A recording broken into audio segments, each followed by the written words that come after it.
Welcome to the Biohacking Beauty podcast, the top-ranking anti-aging skincare podcast brought to you by Young Goose Skincare, a company devoted to unlocking youthful skin at the cellular level, ensuring real and lasting results. I'm your host and CEO of Young Goose, Amitay Eshel, and my aim is to simplify the journey to youthful skin aging. In each episode, we'll be providing you with expert strategies to help you biohack beauty and reverse the biological clock for both your skin and your body. So get ready to rediscover a more youthful and rejuvenated version of yourself. So in this episode, it's going to be a solo episode. We are trying to provide you with some building blocks, if you would, of what it means to have a deep to have a deep understanding on the skincare and the age reversal mechanisms we can apply topically. And we're going to try to have a shorter bonus episode every week, kind of diving deep into some kind of mechanism. So we're going to be talking, a lot of the times we're going to be talking about ingredients that we use in Young Goose Skincare because we, at least in our eyes, we are the leader in innovation in the field. So a lot of the time we're going to break down why we're using a specific ingredient.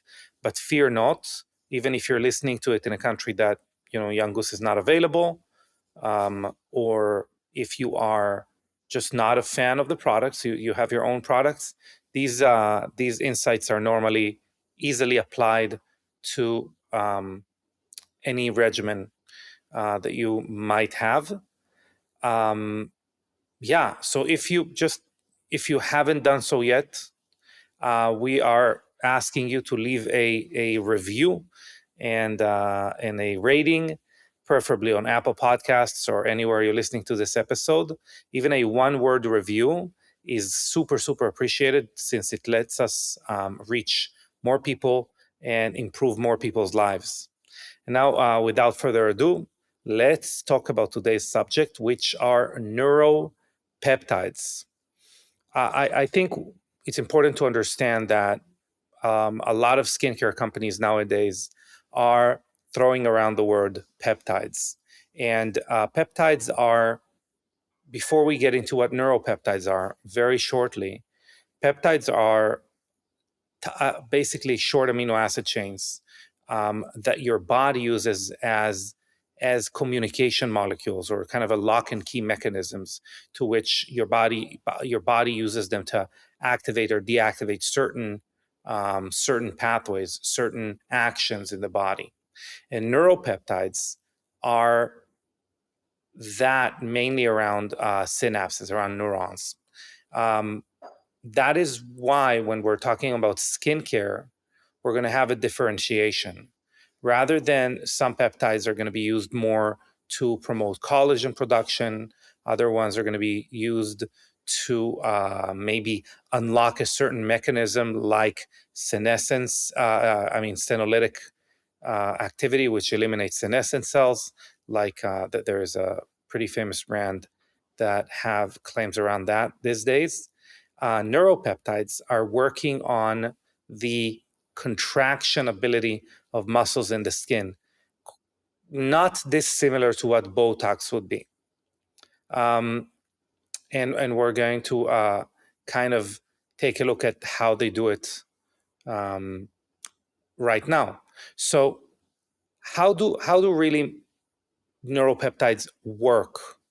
So one famous peptide that we use, for example, is called Argireline, or acetohexapeptide 3. A few other famous ones are SNAP8. It's also used in eye care, for example. Lufacil is another one. And Matrixyl 3000 or Matrixyl is going to be another one. We're going to touch on it in a second. But neuropeptides normally have a muscle relaxation mechanisms. That's their main mechanism. And they function by mimicking the, I'm going to get a little scientific here for those who are interested, and we're going to move on. So it's mimicking the N-terminal end of the SNAP25 protein, which is essential for the successful docking and release of neurotransmitters that cause muscle contraction. So by inhibiting the process, these peptides reduce the strength of muscle contractions, softening the expression lines, and preventing the formation of new wrinkles. So they do it by limiting movement. And they're very interesting because we all know what Botox does. It freezes the muscle, whereas these peptides do not have the ability to do that. But what they have the ability to do is not create or to limit repetitive movement. So if they exhaust the same nerve, the same contraction much faster, which would allow us a few things. First and foremost, it's going to allow us to have a better appearance because our muscles are not contracted in the same fashion all the time. They contract less. So active wrinkles, crow's feet, 11, wrinkles that normally we target when we target Botox are less apparent. When we use Botox, are less apparent because of the same kind of reason. So they're like a miniature Botox. The second thing that they do that is very interesting is preventing the formation of new lines, because new wrinkles, because the way that wrinkles form is not some complex biological mechanism. It is literally like you would take rubber and you're going to just bend it in the same place over and over and over again, or a flexible plant. You're creating a groove, which the material, in our case, the collagen matrix, just bends in the same place over and over and over again. And you're starting to break that collagen matrix. You're starting to create permanent marking on it.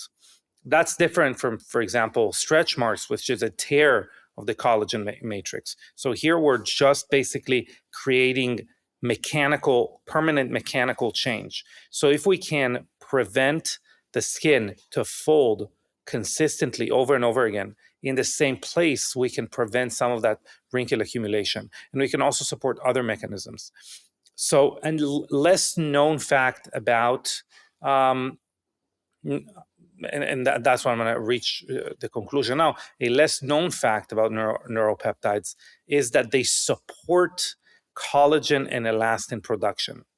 So we've spoken about collagen and elastin before, but collagen and elastin are the structural proteins responsible for the skin's elasticity and firmness. They are the qualitative portion of the skin. When we see a young skin, that quality of bending, of bouncing back into place, that is imbued by abundance of collagen and elastin. Neuropeptides, to a small extent, can stimulate fibroblasts, which are the cells that produce collagen and elastin.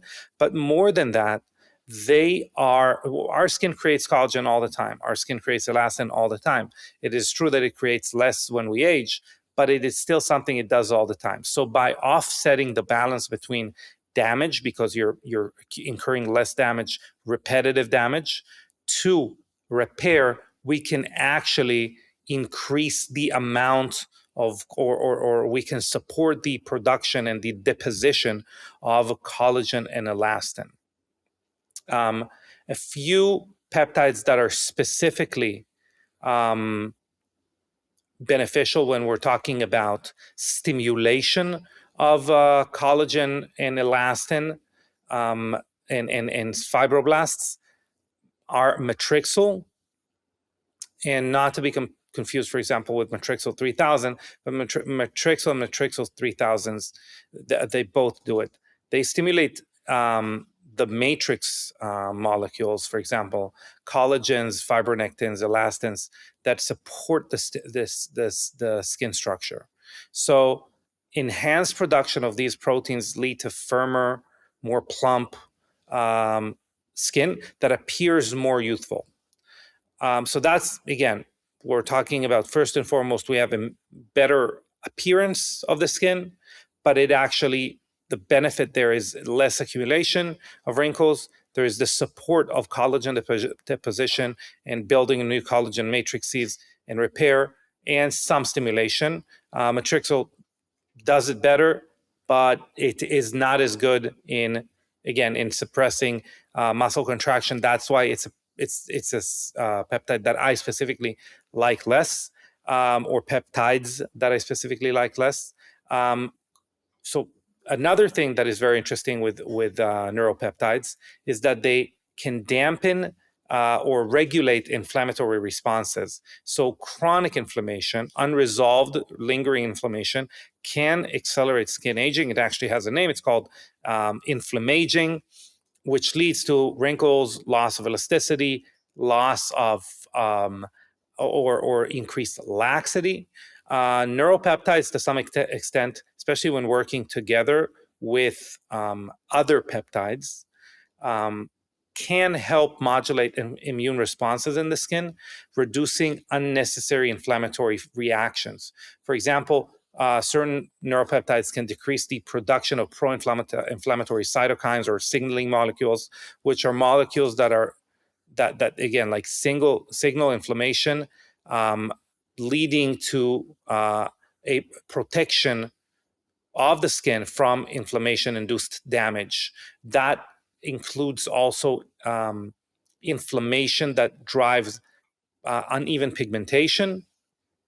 And it also, as I said before, it can also play very nicely with other peptides. So, for example, and not a neuropeptide, but a very popular peptide in skincare is called copper peptide 1, copper tripeptide 1, or GHKCU, as people who are into like injectable peptides would know it.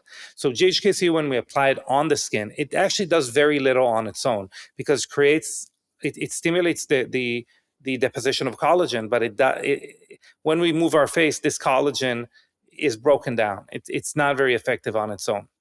But combined with neuropeptides, for example, Lufacil, Argireline, what we can see is a kind of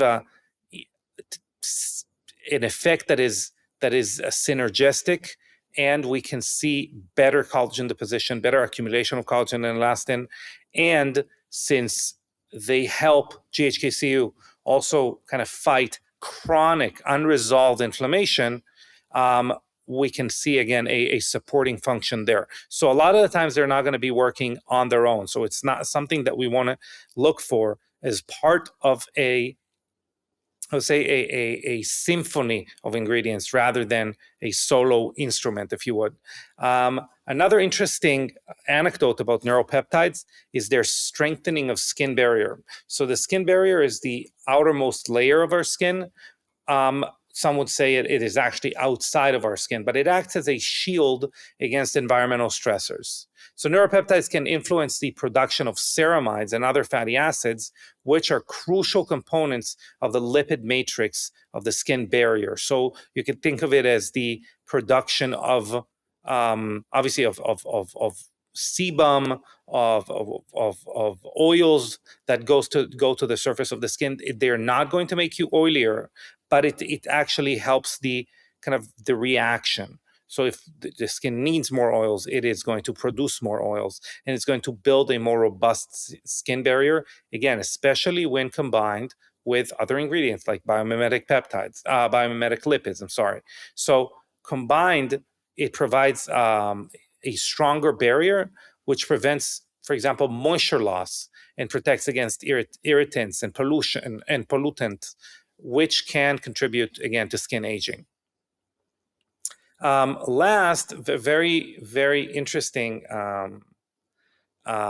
addition to the role neuropeptides play is a role in wound healing and the regeneration of skin cells. So they can actually increase the proliferation of keratinocytes, which are the predominant cell types in the most outer layer of the skin that we just talked about. And they can enhance the migration of these cells to areas of damage, which would speed up the wound closure and tissue repair.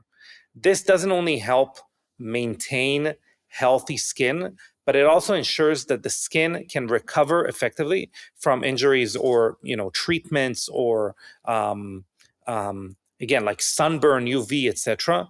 And this reaction of the skin is actually a vital function for maintaining a youthful appearance. So there is a maintenance aspect as well. Again, it's there's a reparative aspect, but also a maintenance aspect, especially when working with biomimetic lipids, very strong antioxidants.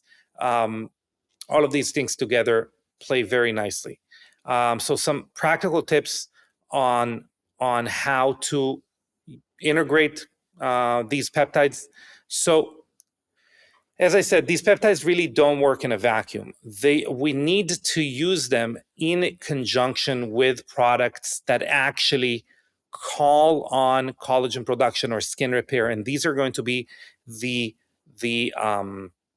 assistance for that product. So alone, it's kind of useless. We want to look for at least 2% in concentration, and most studies look at around 5% total, okay?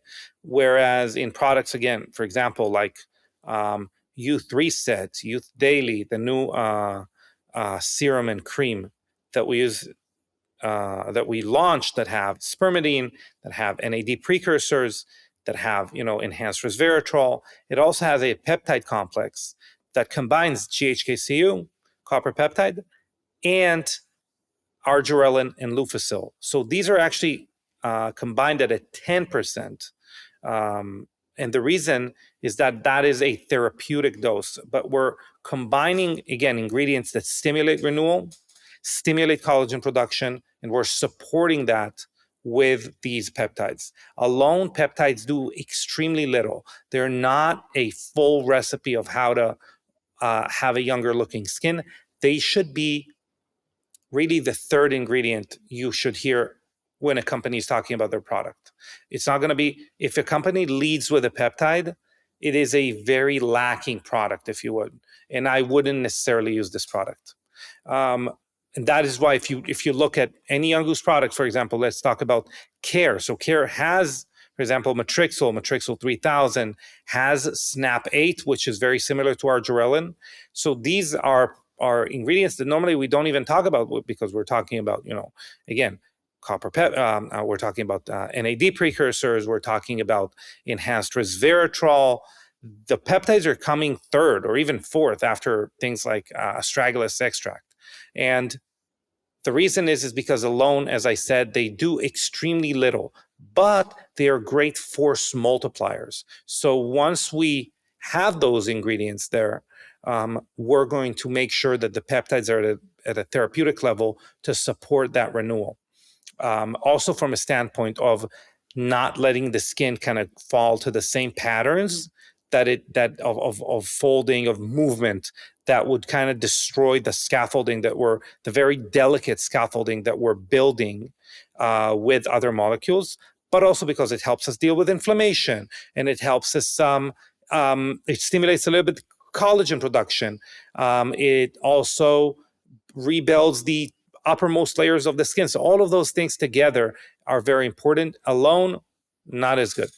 Okay, if you're looking for other, again, so if you want to buy a product that has peptides, look for what these peptides are going to support. Okay, look, what is my main stimulant there? Is it vitamin C? That's obviously not ascorbic acid. Is it retinol, which normally products that have peptides are not going to have retinol, so we can use retinol and then use these products. And of course, you can use a product that has something like spermidine, which we now, looking more and more and more into it, we realize this is the best, most effective, most robust stimulant for repair, and matching it with copper peptide and neuropeptides.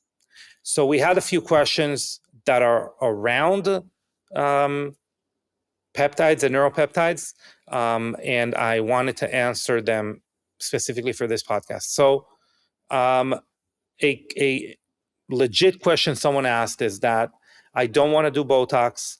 What is a better or a skin topical based product that I can use to kind of try to replace Botox? So the answer is that neuropeptides are not going to replace Botox, and there is no product on the market that would replace Botox from a standpoint of affecting your nerves in the same fashion. If you wanted to put a number on it, neuropeptides are going to give you between 10 to 20% of the effects that Botox does, alongside the fact that they are cumulative. So you could see some results after first application, but the main results come between 4 to 6 weeks of continuous daily use. There are also different places where we're going to use slightly different peptides, where around the eyes, around the, for example, for crow's feet, we would recommend using SNAP8 as a kind of leading neuropeptide, and combining it with GHKCU, with copper peptide. And around the face, so thicker skin, we're recommending using Argireline as a leading neuropeptide, and then combined with other peptides that are more repair stimulants. For example, Matrixyl, like we use in Care, or GHKCU, like we use in Youth Reset and Youth Daily, Youth Reset Serum and Youth Daily Moisturizer. Another question was, I heard that there is a peptide that can reverse the skin's biological age. What is the evidence for it? Does it work like that? And the short answer is, peptides are incredible when we're looking at what they do to single skin cells or a colony of skin cells in a petri dish. What we're not taking into account is something that is called skin affinity. So how well do they kind of adhere to the skin and work within the skin in vivo? So when a person's walking around and obviously and living out their day, so in a live subject. So the short answer is that there is a lot that we still are waiting for to understand if these peptides can work like that, because there is a huge difference between applying them to a bunch of cells in a lab, which they don't need to go through the protective layer of the skin, few protective layers. They don't need to, for example, our acid mantle can damage most peptides. Most peptides do not penetrate the skin very well. So for BPC 157, for example, which is an incredible peptide when injected, or TB 500 are not, and BPC 157, by the way, does stimulate collagen production better than, for example, GHKCU, but it is extremely fragile. It's also big, so it's not going to actually absorb through the skin, but it's fragile, and it's being basically demolished by your acid mantle on the skin. But if we applied it to a petri dish of skin cells, we're going to see incredible results. So there is a huge difference there. That is, years of studies to kind of see how these claims hold water. So it remains to be seen. We obviously are cheering for any skincare brand that is innovative. That's what we're here to do. But it remains to be seen. Okay. So this was the kind of neuropeptide episode that we have for you. A few key points again that we covered. First and foremost, peptides, how they work. So they're lock and key mechanisms. They activate different processes in the skin. That's kind of the body's to-do list, if you will, is what is written by peptides or is expressed by peptides. Neuropeptides are acting mainly on nerves, mainly on the firing of nerves. So they cause muscle relaxation. They can enhance collagen and elastin production, mainly because they prevent ruining of newly deposited collagen. So they can help regulate inflammatory responses, and they strengthen the skin barrier to some extent. Because of that, because of these, 3 points, they can also promote wound healing and regeneration. As far as practical tips, peptides in general and neuropeptides specifically shouldn't be the first ingredient you're looking for. We're going to be in the biohacking conference in a few weeks, May 30th. The amount of people that come to our booth and see, one of the signs says GHKCU, the amount of people that get excited because they see GHKCU there, and we kind of need to either re-educate them or not, depends on their vibe, is astounding. Okay, and so bear that in mind. Okay, they do not work well on their own. They shouldn't be what you're looking for to begin with. And if you are, because you like the idea of those peptides, which is completely fine, scratch that off your list. Say, yeah, it has the peptide that I'm looking for. Now, what is going to make that peptide be effective? What is it? What's the other, symphony of ingredients that are going to press all the levers in the skin that would allow the peptide to support the regenerative action? We answered a couple of questions. One was, a question about the efficacy of a specific peptide, and here we are at the end of this episode. So I really want to thank everyone that tuned in. It's very important for us to make sure that we can convey messages or we can cover topics that you guys are asking for, and that is one of them. So we're very happy to cover it. Again, if you haven't left a review, we would super appreciate it. Obviously, it warms our hearts. Obviously, it makes me feel amazing. But more than that, these reviews, these ratings that you guys provide, allow the algorithm to understand this is valuable content, and it allows us to just reach more people, educate more people, change more people's lives through the way that they feel about themselves and their skin. So please do that. What you can do it also is ask questions. And I actually have a question. I forgot, but I have a question that was a review I actually already read once, but this review asked a question about red light therapy. Obviously, this is one of the more popular topics, especially because I was an executive, a VP in a red light therapy company. So that also obviously makes it so more people ask about red light therapy. And this question is about the distance from red light therapy that someone needs to maintain. So the question, the entire review is the following: love your podcast and skincare line, perfect for the biohacker wanting to look her best at any age. Question regarding red light therapy for skin.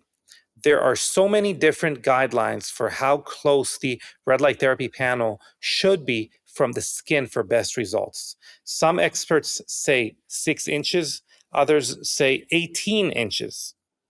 The studies mostly use 6 inches. I have a platinum LED Biomax 300, which is, I would assume 300 refers to the total wattage of the unit, which means it's a smaller panel. Please advise, many thanks. So both are true. First of all, bear in mind, again, most studies on red light therapy are not necessarily in humans. Like when you want to measure chemical reactions, and it's very difficult to do while the person is in front of the red light therapy. So both are true. Why 6 inches? 6 inches is where there is basically an even coverage. If you're going to be closer than 6 inches, there is not going to be even coverage because the light bulbs are spaced apart, and you're not going to get even coverage for the skin. It's going to be only where the bulb specifically is. So 6 inches 12 inches, 18 inches, 24 inches are increments where the coverage is maximized. Now, why would some people say 6 inches? Why would some people say 18 inches? It's because at 6 inches, it's hypothesized that more photons are going to penetrate deeper past the dermal layer and kind of get into deeper layers of the skin. And it may be, what I would say is that I would actually alternate. And first and foremost, it's important to have dry skin. If your skin is damp for whatever reason, maybe also working out, maybe whatever the case may be, then you actually want to be a little bit closer because there's more friction between the photons and where they need to get absorbed. If you're interested only in skin results, you're not interested in volume, maintaining, the volume, the fat, the subcutaneous fat in your skin, muscle tone, etc., then I would say 18 inches. So if it's mainly like hyperpigmentation, you're going to go to the sun afterwards, and you want to make sure that you pigment less, 18 inches is great. If you're interested in overall health of your face, I would say go a little bit closer, maybe 12, maybe 6 inches, but both are not wrong. Both are great and going to give you great results. And I don't think there is a great difference between the two. I've gone back and forth between 6 and 18 inches. So maybe do 12 just to get it, to take a middle ground. Anyway, again, leave us a review if you're so inclined, if you like it. If you don't like the podcast, please do not leave a review, okay? But if you like the podcast, leave a review. Even one word is highly appreciated. Rating, etc. Thank you guys very much, and we'll see you here soon.